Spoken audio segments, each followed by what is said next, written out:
दोस्तों, हमारी इस अजीम कायनात का साइज 94 अरब लाइट ईयर्स है। कायनात इतनी बड़ी है कि यहाँ मुख्तलिफ सितारों और सियारों के दरमियान फासला माइल्स या किलोमीटर्स में नहीं बल्कि इस यूनिवर्स की सबसे तेज तरीन चीज लाइट यानी रोशनी के हिसाब से मापा जाता है। लाइट एक सेकंड में 3 लाख किलोमीटर का फासला तय कर सकती है। रोशनी इतनी तेज है कि एक सेकंड में जमीन के 7 चक्कर लगा सकती है। ये स्पीड हमारी इमेजिनेशन से भी ज्यादा है और हम इतनी स्पीड को आम आंख से डिटेक्ट भी नहीं कर सकते। दोस्तों, कायनात के अजीम फासले लाइट ईयर्स में मापे जाते हैं। एक लाइट ईयर वो फासला है जो रोशनी एक साल में तय करती है। ये फासला तकरीबन 10 खरब किलोमीटर बनता है। लेकिन सवाल ये है कि क्या हम स्पीड ऑफ लाइट से मूव करके मुकम्मल तौर पर कायनात को एक्सप्लोर कर सकते हैं या नहीं। चलें ख्याली पुलाव पकाते हैं और फर्ज कर लें कि आपकी ख्वाहिश पूरी हो गई और आपके पास ऐसी स्पेसशिप आ गई है जो स्पीड ऑफ लाइट से मूव कर सकती है, तो आप में क्या क्या सलाहियत पैदा हो जाएगी। दोस्तों, मशहूर कौल है कि वक्त किसी के लिए नहीं रुकता, लेकिन अगर आप स्पीड ऑफ लाइट से मूव करें तो आप टाइम डायलेशन यानी वक्त के तजाद को एक्सपीरियंस कर सकते हैं। दोस्तों, अगर आप 90% स्पीड ऑफ लाइट से मूव करें तो जमीनी वक्त के मुकाबले में आपके लिए वक्त की स्पीड सिर्फ आधी रह जाएगी। यानी अगर जमीन पर 20 साल का अरसा गुजरा है तो आपके लिए सिर्फ 10 साल गुजरेंगे। जाहिर बात है, इससे आप जल्दी बूढ़े भी नहीं होंगे। और अगर आप कंप्लीटली रोशनी की रफ्तार से मूव करें तो वक्त आपके लिए रुक जाएगा और आप वक्त से आजाद हो जाएंगे। सोचिए आपको ऐसी जिंदगी मिल जाए जिसमें वक्त की कोई कैद ना हो। हमेशा जिंदा रहना हमेशा से इंसान की ख्वाहिश रही है, लेकिन ऐसा होना नामुमकिन है। दोस्तों, अगर आप रोशनी की रफ्तार से ट्रेवल करें तो सिर्फ 1.3 सेकंड में आप चांद पर पहुंच सकते हैं। अगर आपने मैथ का लेक्चर बंक किया हुआ है तो सिर्फ 8 मिनट 20 सेकंड में जमीन से 150 मिलियन किलोमीटर दूर सूरज पर पहुंच जाएंगे और आधे घंटे में सैर करके वापस भी आ सकते हैं। लेकिन दोस्तों, इसमें एक ड्रॉबैक ये होगा कि अगर आप स्पीड ऑफ लाइट से मूव करें तो आप सिर्फ सामने वाला व्यू देख सकेंगे और आसपास के नजारे से महरूम हो जाएंगे। पूरी दुनिया आपको रॉकेट की टनल शेप्ड विंडो के जरिए से नजर आएगी, लेकिन एक खास स्पीड पर जाकर आपको अंधेरे के सिवा कुछ नजर नहीं आएगा, क्योंकि उस स्पीड पर जो लाइट आपकी आईज में एंटर होगी वो आम आंख से विजिबल ही नहीं होती।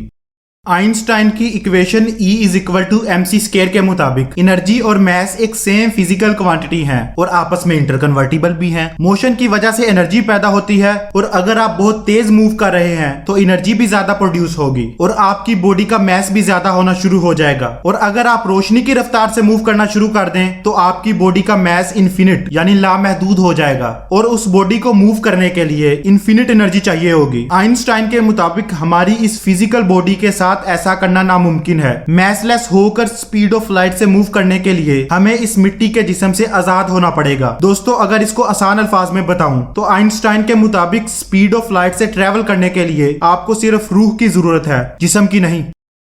दोस्तों, अगर आपको एडवेंचर का ज्यादा शौक है तो क्यों ना सोलर सिस्टम से बाहर निकला जाए। स्पीड ऑफ लाइट से ट्रेवल करके 3 साल में आप सोलर सिस्टम से बाहर निकल सकते हैं। और अगर आप एलियन से मिलना चाहते हैं तो आपको 4.25 साल का सफर करके सबसे करीब तरीन स्टार प्रोक्सिमा सेंटोरी जाना पड़ेगा। अब एलियंस आपको फूड समझकर खाते हैं या मेहमान समझकर आपकी सेवा करते हैं, इसके बारे में कुछ नहीं कहा जा सकता। दोस्तों, हमारी मिल्की वे गैलेक्सी में तकरीबन 400 अरब सितारे हैं और मिल्की वे गैलेक्सी का एक ट्रिप करने के लिए 1 लाख नूरी साल लगेंगे। उतनी तो इंसान की उम्र ही नहीं है। और अगर मिल्की वे गैलेक्सी की हदूद से निकलकर हम सबसे करीबी गैलेक्सी एंड्रोमीडा में जाना चाहते हैं तो हमें 25 लाख लाइट ईयर्स लगेंगे। ये अरसा इंसान के दुनिया पर मौजूद होने से कहीं ज्यादा है। अब इससे आगे बात करना बेवकूफी होगी, क्योंकि इस कायनात में ऐसी अरबों खरबों गैलेक्सीज मौजूद हैं जो हमारी समझ से भी बालातर हैं।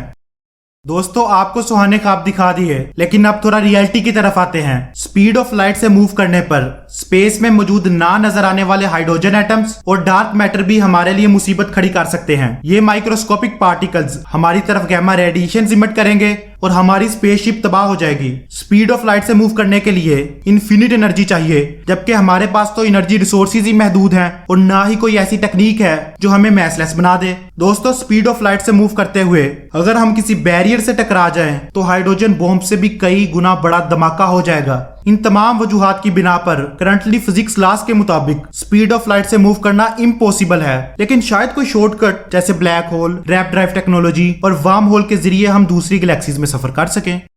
दोस्तों हमारी वीडियो का सवाल ये था कि क्या स्पीड ऑफ लाइट से ट्रेवल करके हम यूनिवर्स को एक्सप्लोर कर सकते हैं। तो आपको अंदाजा तो हो गया होगा कि ऐसा सोचना भी बेवकूफी है, क्योंकि कायनात बहुत ज्यादा वसी है और यूनिवर्स हर सेकंड में स्पीड ऑफ लाइट के हिसाब से फैलती जा रही है। वो इकबाल का शेर है कि ये कायनात अभी ना तमाम है शायद कि आ रही है दमादम सदाए कुन फायकून। दोस्तों उम्मीद है कि आपको वीडियो पसंद आई होगी, तो वीडियो को लाइक करें, शेयर करें और चैनल को सब्सक्राइब करें। अल्लाह हाफिज।